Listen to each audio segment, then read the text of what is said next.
Yo mga du! So nandito naman tayo, no? Gagawan tayo ng sabon, no? Para sa mukha. So ito, matagal ko na itong ginagamit, mga 3 years na. Naisip ko lang to kasi since marami akong sobrang dahon ng mga ampalaya ko, ganyan.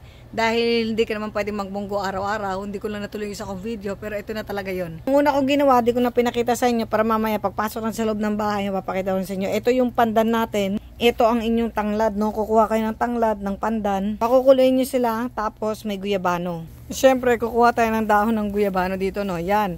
Kukuha tayo dyan, papakuluan muna natin to. Ito yung una natin pakukuluan. And then, may kaugnayan din to para maparami mo yung bunga ng iyong ampalaya, no? Kukuha tayo ng dahon ng ampalaya. Ito, yung una kong video, di ko lang natuloy, no? Para magparami ng bunga ng ampalaya, kailangan one line lang, guys. Walang sabit-sabit. Yung another tawag dito, katulad no, yung another line na nagdudugtong na naman sa kanya. Kailangan, gupitin natin yan. Kaya itong puno na to, isa lang yung bunga niya. Ayan, kasi naagawan siya ng isang malaki, ito, yung panibago niyang tangkay, yan o, sa main stem mo. Kaya nangyari, ayan siya, ang pangit. Tignan mo to, ang taba ng dahon, ito, ang liliit ng dahon. Kasi, ito yun, ang aagaw lang yung isa niyang stem, nang aagaw lang sa sustansya. So, tatagalin natin yan, sasali natin yan sa paggawa ng sabon.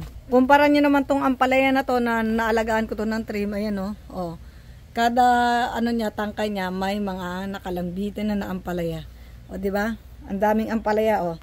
So, ganito yan siya, guys, no? Ang gagawin nyo, ito, yung mga sobra-sobra, nakakuha na ako ng konting udlot, ayan, no?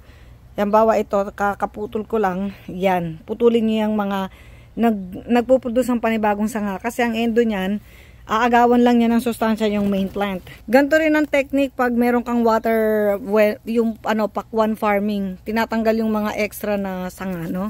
Pakita natin sa inyo, no, guys, no? Ito yung isa mong ampalaya, ito yung main stem, paikot siyang ganyan. Bantayan mo kung nasan yung, ayan, no, yung suckers na tinatawag nila, yan. Tanggalin mo yan kasi sayang lang yan. Magpuproduce lang yan ng extra. Extra na dahon, ang dami mo ng dahon, ayan na naman siya, oh, ayun, oh. Ito, extra na naman siya, ayun, may mga maliliit na dahon na naman siya, tanggalin natin yung mga yan. Para mag-focus yung ampalaya mo sa paglaki, kasi pag hindi, ang endo nito, dahon na lang to ng dahon, hindi na to magbubunga. Puro dahon ang mangyayari dito. So, tanggalin mo yung extra. Nasangan yan, one line lang dapat. Marami na ako nakolektang ganito, para lang to sa video, no? Ito na yung udot mo ng ampalaya. Yung iba, malalaki pa yung nakuha ko. So, ang gagawin, pagtas mo kumuha ng ampalaya, kumuha ka naman ng dahon ng bayabas. Kasi yung bayabas, ayun para sa antibacterial, no? Yan, sama mo to sa ibababad mo sa mainit na tubig, yung dahon ng bayabas, no? For the videos lang to, for purposes. Pag konti na yung gagawin mo, ito, pang toner lang, pero sabon kasi yung gagawin natin. So, ito na yung nagawa mo, yan. Ang gawin mo, dahil bagong ulan naman, malinis naman, pero maganda, hugasan nyo rin, no? So, ito yung pinagkuluan natin ng pandan. Ayan na siya, oh. Bagong kulo to, guys, ng mga pandan, ganyan.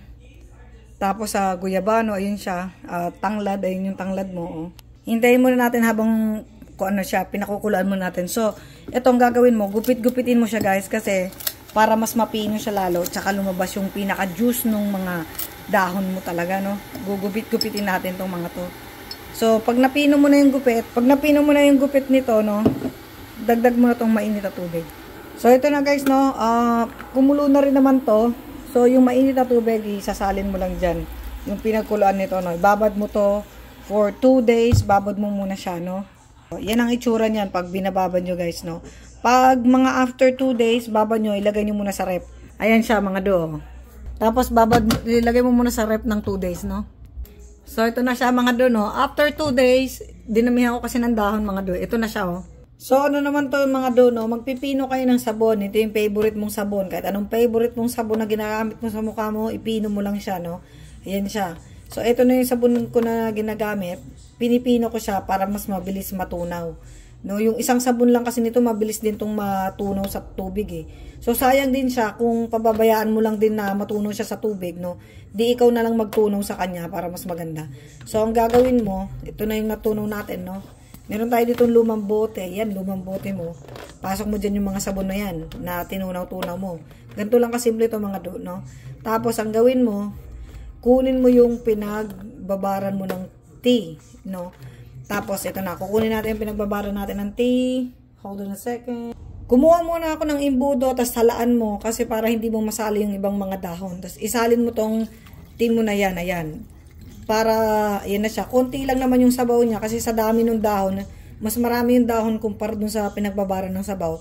Makikita nyo, concentrated talaga siya guys. Oh. Ito ang itsura niya sa ilalim. O, yan na siya mga do, no? Kasi kapag hindi nyo nilagyan ng ng tawag dito ng tubig, doon sa una kong experience, nagbubuo siya. So, kailangan nyo lagyan ng tubig talaga. So, kung yung tubig mo, tina, na masustansya, mas maganda. Tapos, para mas maganda, lagyan natin ng apple cider. So, kumuha ako ng apple cider vinegar, mga do. Ito yung brand niya, yung Bragg's, no? So, para malaman nyo kung gaano karami yung apple cider nyo, ang gawin nyo lang, kasi marami pang lasa to, no? Dagdagan nyo lang, makikita nyo naman sa baso nyo, no? Siguro kahit mga 1/4 lang o kalahati lang nung sa taas ng baso nyo. Tapos, ang gawin nyo muna, durug-durugin nyo muna dyan yung apple cider mo, yan, no? Para lumabas yung ibang katas nung, ampalaya. Wala ba sa gitna? Oho. Para lumabas yung ibang katas ng ampalaya at saka ng bayabas, ayan siya.